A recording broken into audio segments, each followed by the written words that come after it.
नवरात्र का पहला दिन है तो दोस्तों मैंने पूरा मंदिर पहले साफ कर लिया है। पूजा सामग्री मैंने अपने आसपास रख लिया है। सबसे पहले मैं लगा रही हूँ माता की चौकी। चौकी के लिए मैंने यहाँ पटरा लिया है, लाल कपड़ा लिया है। माता रानी को चौकी पर बैठाने से पहले रख रही हूँ थोड़े से साबुत चावल। अखंड ज्योत के नीचे भी मैं थोड़े से चावल रखती हूँ। जहाँ पर मुझे कलश स्थापना करनी है वहाँ भी मैं थोड़े से चावल रख देती हूँ। मेरे पास ये एक बड़ा सा कलश है, मैं हमेशा इसी में माता रानी का कलश स्थापना करती हूँ। आप चाहे तो मिट्टी का भी ले सकते हो। तो मैंने धोकर साफ करके कलश में जल भर लिया। दोस्तों मेरे पास ये माता का विग्रह पहले से ही रखा हुआ है, तो मैं आज अच्छे से इनको साफ करके चौकी पर इन्हीं को ही विराजमान कर रही हूँ। इसके बाद उड़ा रही हूँ लाल चुनरी। मेरे पास एक और माता रानी है तो इनको भी मैं इनके साथ ही विराजमान कर रही हूँ। बचपन से ही देखती आ रही हूँ कि माता रानी की कोई भी पूजा होती है तो पतासे जरूरी होते हैं। पतासों का भोग लगता है, माता को चढ़ते हैं। तो इसीलिए मैं भी हर साल पतासे लेके आती हूँ और माता रानी को जरूर पतासे चढ़ाती हूँ। 5 पतासे मैंने माता रानी को चढ़ा दिए और एक पताशा अपने कलश में डाल रही हूँ। अब कर रही हूँ कलश स्थापना। थोड़ा सा गंगा जल मैंने कलश में डाल दिया है। तो दोस्तों अगर आपको 9 दिन तक अपने आम के पत्ते हरे भरे रखने हैं, आपके आम के पत्ते 9 दिन में सूख जाते हैं, तो अब थोड़ा सा ध्यान से सुनिए। मैं क्या करती हूँ कि पहले आम के पत्तों को अच्छी तरह साफ कर लेती हूँ और इस आम के पत्तों को अलग अलग तोड़ के नहीं रखती। ये जो डंडी के साथ रहते हैं ना, उस डंडी के साथ ही कलश में रख देती हूँ, जिससे कि हमारे आम के पत्ते पूरा 9 दिन बिल्कुल ऐसे के ऐसे रहेंगे, क्योंकि उनको थोड़ा थोड़ा पानी मिलता रहता है और वो हरे भरे रहते हैं, जिससे कि हमें भी खुशी मिलती है। कई बार होता है कि पत्ते सूख जाते हैं तो एक मन में आशंका आ जाती है कि पत्ते सूख गए हैं। तो ये छोटी छोटी चीजें हैं जो हमें चिंताओं से दूर कर देती हैं। तो ये आप कर सकते हो। इस तरह आपके पत्ते पूरे 9 दिन तक हरे भरे रहेंगे। उसके बाद नारियल को लेकर चुन्नी लपेटकर मैं स्थापित कर देती हूँ। वैसे तो दोस्तों कहते हैं कि नारियल की दिशा अलग अलग होती है रखने की, कोई टेढ़ा रखते हैं, कोई उल्टा रख देते हैं। तो सबके अपने अपने तरीके हैं, जितना पूछोगे उतना ज्ञान होगा। पर मैं बहुत सालों से ऐसे ही कर रही हूँ, तो मैंने वैसे ही नारियल को रखा है। इसके बाद आ जाती है बारी हरे भरे ज्वारे उगाने की। तो ये जो बर्तन है मैंने इसको साफ कर लिया था अच्छे से। ये मैंने अपने हाथों से बनाया है, इसको सजाया है। इसमें भर लिया है मैंने रेता और अब मैं ये जौ डाल रही हूँ। दोस्तों मैंने ये जौ थोड़ी देर पहले भिगो दिए थे। जो ऊपर ऊपर जो जौ आ जाते हैं ना, उनको उतार दिया था क्योंकि वो नहीं उगेंगे। जो नीचे पानी में बैठे हुए थे वो सारे जो मैं इसमें फैला रही हूँ। बाकी का जो पानी बचेगा वो भी मैं अब इसमें डाल दूंगी। आज पहला दिन है तो थोड़ा सा जौ को ज्यादा पानी देना पड़ेगा। थोड़ा सा हाथ से धीरे धीरे करके पानी डाल रही हूँ ताकि जौ इधर उधर ना खिसक जाए। अब है ध्यान देने वाली बात, अगर आपको अपने जवारे हरे भरे और जल्दी उगाने हैं तो ये वाला तरीका जरूर करना। इस तरह आपको थोड़ी थोड़ी मिट्टी ऊपर से डालनी है ताकि थोड़ी सी गर्मी बने और ये जो हमारे जल्दी जल्दी उग जाए। आप देखोगे कि शाम तक आपको थोड़े थोड़े अंकुरित जो दिखने लगेंगे। पहले ही दिन आपको थोड़े थोड़े जो अंकुरित दिखेंगे। इसके बाद एक लाल कपड़ा रखना बहुत जरूरी होता है। अगर आपके पास पीला है तो पीला साफ कपड़ा होना चाहिए। कोई चुन्नी है माता की वो रख सकते हैं। इससे क्या होता है कि जो भी मच्छर मक्खी गंदी हवा वो सब हमारे ज्वारों को बचाएगी।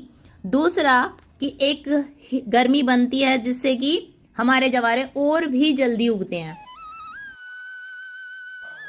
माता रानी स्थापना हो गई है, कलश स्थापना हो गई है, जवारे उगा लिए हैं। अब मैं लगा रही हूँ तिलक। कलश को भी तिलक लगा रही हूँ, नारियल को भी तिलक लगा रही हूँ। इसके माता रानी को तिलक लगाएंगे, सारे जितने देवी देवता हैं उन सबको तिलक लगाऊंगी।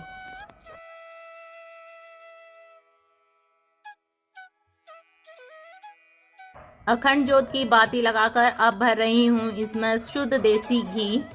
वैसे तो माता रानी को चढ़ाने के लिए बहुत सारी सामग्री होती है, लेकिन ये कुछ सामग्री ऐसी है, ये तो हमें माता रानी को चढ़ानी ही है। जैसे फल हो गया, पतासे हो गए, माता रानी को लौंग इलायची का भोग हो गया, कपूर है, और माता रानी को सुपारी, पान, ये कुछ चीज़ें हैं जो माता रानी को प्रसन्न करती है।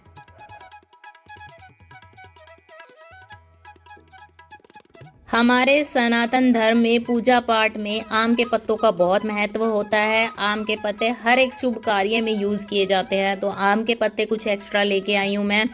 आम के पत्ते थोड़े से आसपास माता रानी के आसपास सजा रही हूँ, और गणेश जी को भी बहुत प्रिय है आम के पत्ते। जल के लोटे में एक आम का पत्ता रखा है ताकि इससे जल के छींटे लगा लूँ मैं। और ये जो कुछ आम के पत्ते मैंने रखे हैं, मैं तोरण बनाऊंगी। जब भी नवरात्रे होते हैं तो मैं तोरण बनाती हूँ, मेन गेट पर टांगती हूँ। माता रानी का भोग लगाने के लिए ये एक मिट्टी का दिया रख रही हूँ।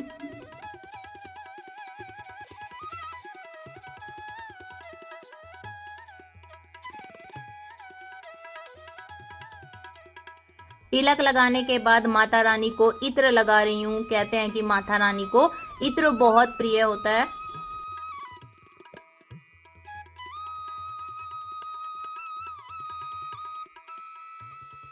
माता के भोग और आरती के लिए कच्चा कपूर रख रही हूँ।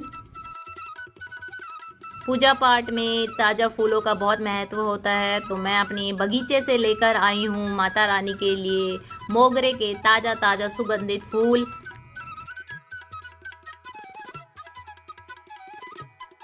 पूजा की सारी सामग्री तो मैंने एक दिन पहले इकट्ठा कर ली थी। फूल माला रह गई थी, लेकिन पूजा करते करते फूल माला वाला भी आ गया। फूल माला को मैंने अच्छे से जल से साफ किया। जल के छींटे लगा देते हैं तो चीज़ें साफ हो जाती है। जल के छींटे लगाने से कहते हैं कि चीज़ें शुद्ध हो जाती हैं। तो शुद्ध करने के बाद माला चढ़ा रही हूँ माता को।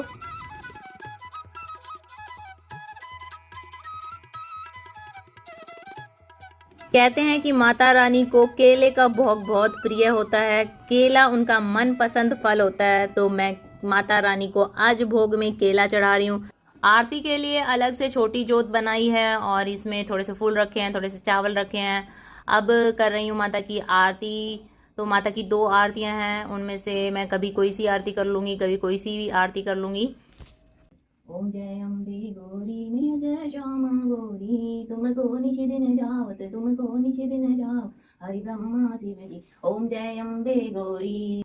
सारे देवी देवताओं की जय, माता पिता की जय, धरती माता की जय, पितर देवताओं की जय, जयकारा शेरा वाली बोले सच्चे दरबार की जय। हारे का सहारा बाबा श्याम हमारा, गणपति बाबा मोरिया, मंगल मूर्ति मोरिया, जय हो। कहते हैं कि नवरात्रों में माता रानी को लौंग और इलायची बहुत प्रिय होता है, तो माता रानी का सबसे प्रिय भोग लौंग और इलायची पतासे के साथ मैं उनको अर्पित कर रही हूँ। और पूजा के बाद छींटा भी ज़रूरी होता है।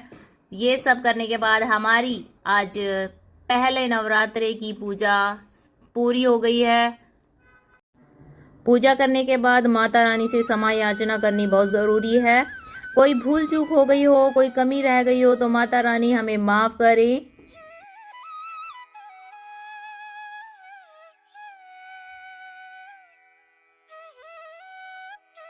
तो दोस्तों, इस तरह आज मैंने माता रानी की स्थापना अपने घर में की है, जवारे उगाए हैं और घर स्थापना की है। माता रानी सब पर अपनी कृपा बनाए रखे।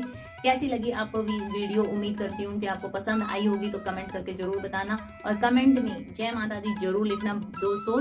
उम्मीद करती हूँ कि आप ज़्यादा से ज़्यादा इस वीडियो को शेयर करोगे। जय माता दी दोस्तों, फिर मिलेंगे। जय माता दी।